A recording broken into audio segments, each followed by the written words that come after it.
उज्जैन में लॉकडाउन भी बेअसर दिखाई दे रहा है और वो भी तब जब संक्रमित मरीजों का आंकड़ा रोजाना नए रिकॉर्ड बना रहा है। तस्वीरें साफ कह रही है कि आज सोमवार को जैसे ही चिमनगंज सब्जी मंडी खुली वैसे ही बड़ी संख्या में व्यापारी और खरीदार मंडी में पहुंच गए। यहां पहुंची भीड़ को देखकर अंदाजा लगाया जा सकता है कि सोशल डिस्टेंसिंग का कितना ध्यान रखा जा रहा होगा। जिला प्रशासन की सख्ती भी सब्जी मंडी में बेअसर दिखाई दे रही है। आखिर ये लोग कैसे समझेंगे किसी को नहीं पता, क्योंकि कोरोना संक्रमण की रफ्तार इन्हें कब छू जाएगी पता भी नहीं चलेगा। प्रशासन की नियमों की अनदेखी। शनिवार को उज्जैन क्राइसिस मैनेजमेंट की बैठक में तय किया गया था कि लॉकडाउन को बढ़ाया जाएगा, लेकिन आम लोगों को दिक्कतों का सामना नहीं करना पड़े, इसके लिए फेरी वालों के जरिए सब्जी घरों तक पहुंचाने और आम लोगों को सब्जी मंडी में जाने पर रोक लगाई गई थी। लेकिन आज जैसे ही सब्जी मंडी खुली वैसे ही आम दिनों की तरह भीड़ यहाँ देखने को मिली। कई लोगों ने मास्क भी नहीं लगा रखा था। लगातार बढ़ रहा कोरोना ग्राफ। मार्च माह में 9 दिनों में संक्रमितों का आंकड़ा लगभग 300 के आसपास रहा है, लेकिन अप्रैल माह के शुरुआती दिनों में ही संक्रमण की रफ्तार 4 गुना हो गई है और मात्र 9 दिनों में 1197 नए मरीज मिले हैं। वही कोरोना संक्रमण से मौतों का आंकड़ा भी बढ़ा है। वही इससे ज्यादा मौतें तो ऐसी भी जिनकी जाँच नहीं हो पाई। आंकड़े बता रहे ही किस रफ्तार से उज्जैन में संक्रमित बढ़ रहे हैं। 3 अप्रैल 94 संक्रमित, 4 अप्रैल 98 संक्रमित, 5 अप्रैल 74 संक्रमित, 6 अप्रैल 123 संक्रमित, 7 अप्रैल 94 संक्रमित, 8 अप्रैल 130 संक्रमित, 9 अप्रैल 150 संक्रमित, 10 अप्रैल 218 संक्रमित, 11 अप्रैल 212 संक्रमित, कुल 1193। समस्त किसान भाइयों व व्यापारी भाइयों को सूचित किया जाता है कि दूरी बनाकर रखें, अपने अपने मुंह पर मास्क पहनकर रखें। समस्त आदमी भाइयों को सूचित किया जाता है कि सुरक्षित व्यापार न करें। जिन व्यापारी भाइयों में माल खरीद लिया हो वो मंडी प्रांगण से अतिशीघ्र बाहर आ जाए, एक जगह भीड़ इकट्ठी न करें।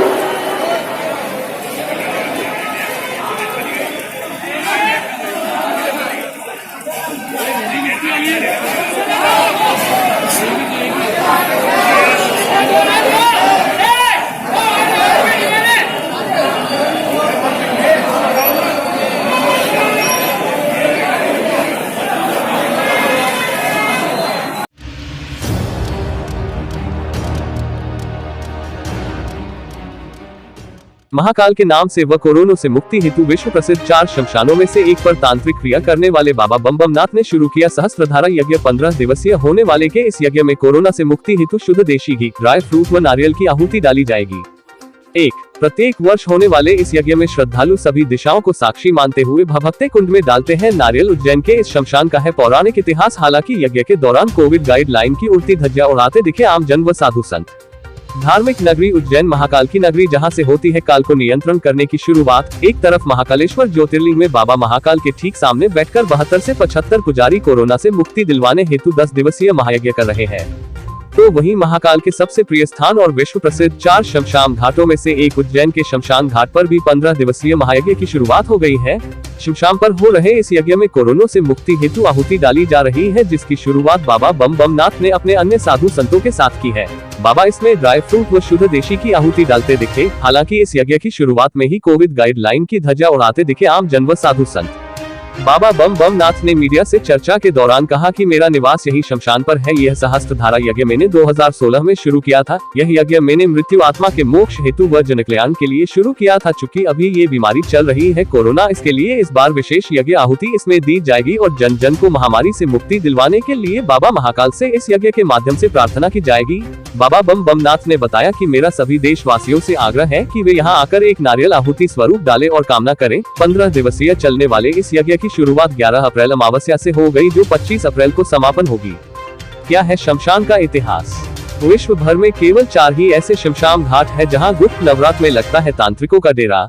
तारापीठ का शमशान पश्चिम बंगाल, दूसरा कामाख्या पीठ असम का शमशान, तीसरा त्रयंबकेश्वर नासिक और चौथा उज्जैन स्थित चक्रतीर्थ शमशान। गुप्त नवरात्र में साधक दूर दूर से यहाँ साधनाएं करने आते हैं।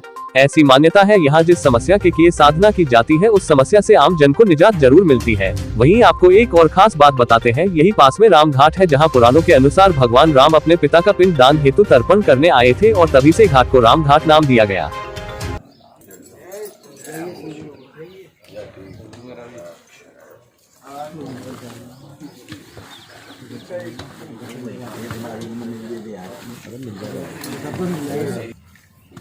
पतरा लगा देते गुरुजी फिर भी। हाँ पतरा लगा दे।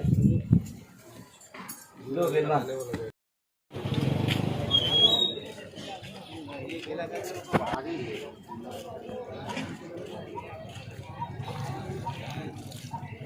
एक से सुन ला।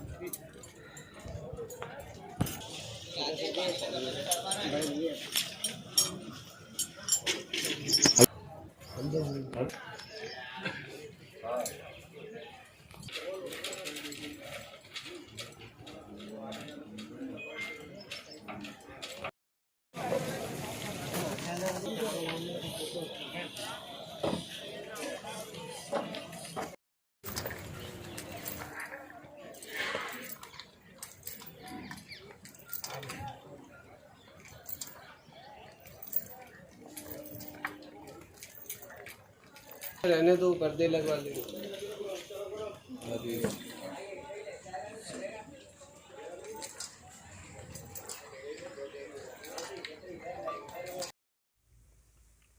मेरा नाम श्री योगी बाबा बमनाथ अघोरी है। मैं चक्रतीर्थ शमशान में रहता हूँ। यह सहस्त्रधारा महायज्ञ 2016 से मैंने शुरू किया था। और ये सहस्त्रधारा महायज्ञ जो शुरू किया हूँ ये जन कल्याण के लिए, विश्व शांति, आत्म शांति, जन कल्याण, मृत्यु आत्माओं के मोक्ष के लिए। और अभी जो जो ये नई नई हवा बना हुआ है कोरोना कोरोना, इसको समाप्त इसे समाप्त करने के लिए और ये सहस्त्रधारा महायज्ञ का आयोजन किया गया है कि भगवान हमारे देश के वासियों को ये कोरोना से मुक्ति दें। अरे कोरोना कोई बीमारी नहीं है, सिर्फ एक हवा बना दिया है। सर्दी खांसी जुकाम किसको नहीं होता है, लेकिन एक सरकार हवा बना दिया कि लोगों की रोजी रोटी मार दिया, व्यापार बंद कर दिया, सारे संसार को तहस नहस कर दिया, देश की भविष्य गड्ढे में डाल दिया। लेकिन उससे मेरा कोई मतलब नहीं है। हमें तो इतना है कि जो जन कल्याण हो, विश्व शांति रहे, आत्म शांति रहे और कोरोना से जनता को मुक्ति मिले। यज्ञ में किन किन चीज़ों का उपयोग किया जाता है? इस यज्ञ में काजू है, किशमिश है, बादाम है, नारियल है। और सहस्त्रधारा यज्ञ में सबसे बड़ी बात की 24 घंटा लगातार घी की धार चलती रहेगी। कब तक चलेगा ये? यह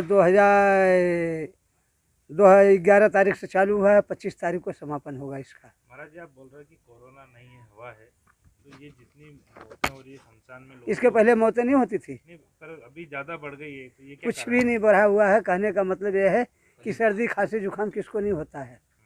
पहले से भी हो रहा था, आज भी हो रहा है। लेकिन बस कोरोना, किसी को सर्दी हो गया कोरोना है, किसी को खांसी आ गई कोरोना है, किसी को कोई बीमारी है तो कोरोना, बात खत्म हो गई।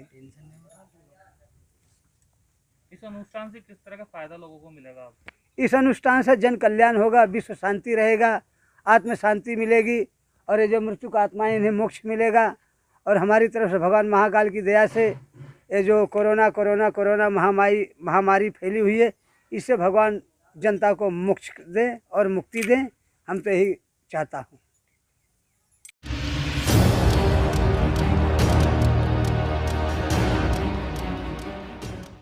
शादी समारोह आयोजन में 50 लोग हो सकेंगे शामिल। उज्जैन कोरोना संक्रमण के मद्देनजर अब शादी समारोह आयोजन में 50 लोग ही शामिल हो सकेंगे। एसडीएम नरेंद्र सूर्यवंशी ने जानकारी देते हुए बताया कि विवाह आयोजन के लिए 50 लोगों की संख्या सीमित कर दी गई है तथा मैरिज गार्डन वालों को भी निर्देश दे दिए गए हैं कि कोरोना गाइडलाइन का पालन करते हुए आयोजन करावे। वही टेंट व गार्डन व्यवसाय करने वालों को हिदायत दी गई है कि विवाह समारोह के लिए गए एडवांस का समायोजन कोरोना संक्रमण के मद्देनजर कर ले।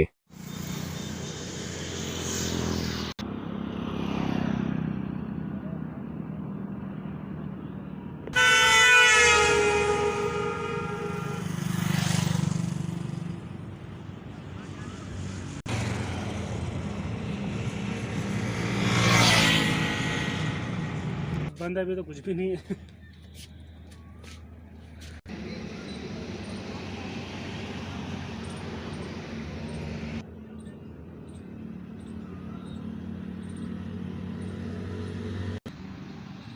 तैयारी शुरू हो जाती है।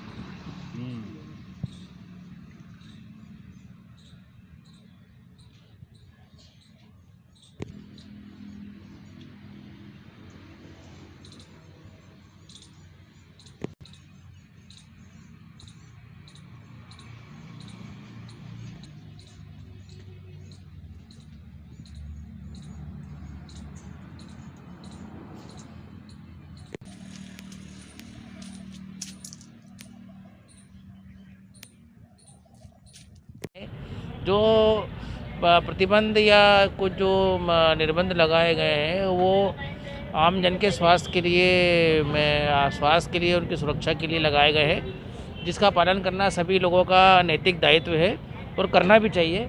जहाँ तक बात आपके शादी ब्याहों की है तो 50 लोगों की अनुमति जो दी गई है वो दी जा रही है और उसके अनुसार लोगों को अपने शादी ब्याह इत्यादि के कार्यक्रम संपादित करना चाहिए और लोग कर भी रहे हैं और लोगों ने इसको सहर्ष भाव में लिया है और इस कदम का लोगों ने स्वागत किया है। धन्यवाद। सर, घरों के फंसे हुए एडवांस के रूप में होटलों में, गार्डनों में, उसको लेकर क्या समझाई दी जाए कि होटल व्यवसायियों को जो रिफंडेबल दिया जाए?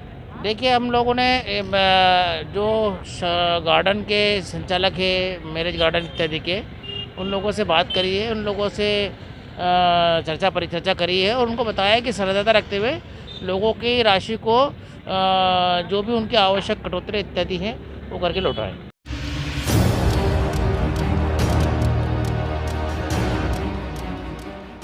मंगलवार से प्रातः 6 बजे से प्रातः 10 बजे तक ही खुलेंगी किराना दुकानें।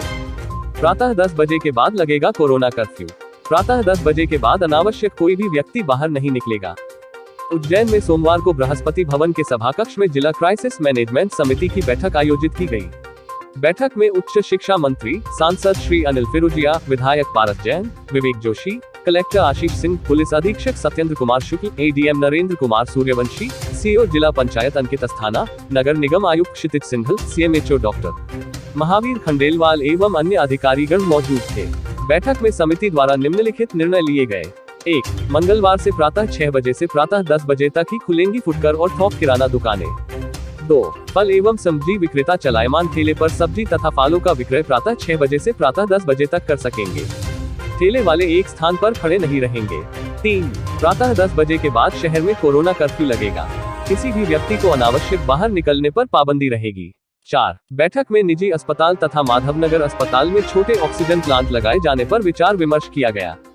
5. रेमडेसिविर इंजेक्शन के बारे में जनता में जागरूकता फैलाने के निर्देश दिए।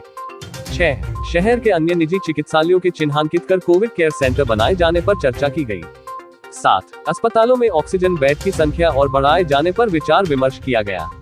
जानकारी दी गई कि चरक अस्पताल में अगले 3 दिन में 100 बेड और बढ़ाए जाएंगे और साथ ही माधवनगर अस्पताल में भी 30 बेड बढ़ाए जाएंगे। इसके अलावा आरडी गाड़ी अस्पताल में भी 100 ऑक्सीजन बेड बढ़ाए जाएंगे। 8. बैठक में कहा गया कि आमजन कोरोना के जरा से भी लक्षण होने पर बिना देर किए जांच कराएं। 9. रेमडेसिविर इंजेक्शन की आपूर्ति के बारे में कहा गया कि शीघ्र ही उज्जैन में 1000 इंजेक्शन उपलब्ध करवाए जाएंगे।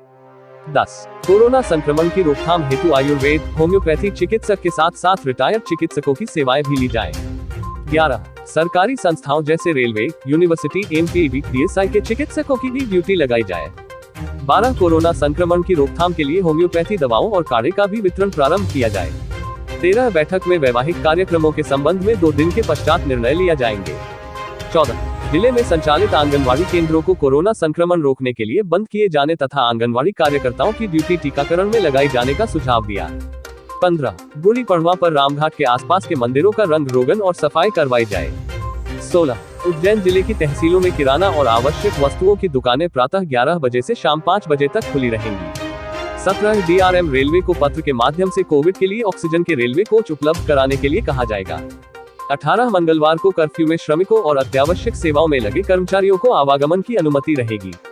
19. बैठक में शव वाहन की संख्या बढ़ाए जाने तथा कोविड से हुई मृत्यु के शवों का अंतिम संस्कार की व्यवस्था चक्रतीर्थ के अलावा अन्य श्मशानों में करने का सुझाव दिया गया।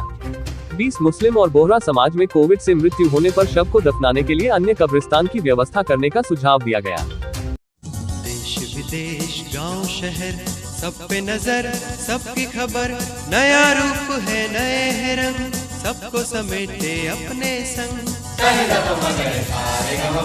आपका अपना शहर का सपना दैनिक अवंतिका, दैनिक अवंतिका, दैनिक अवंतिका। राजनीति, फिल्मी बातें, सब कुछ ही हम इसमें पाते। घर, होटल, ऑफिस या दफ्तर, क्लर्क, प्यून या हो फिर अफसर, सबका चहेता, सबका प्यारा दैनिक अवंतिका, दैनिक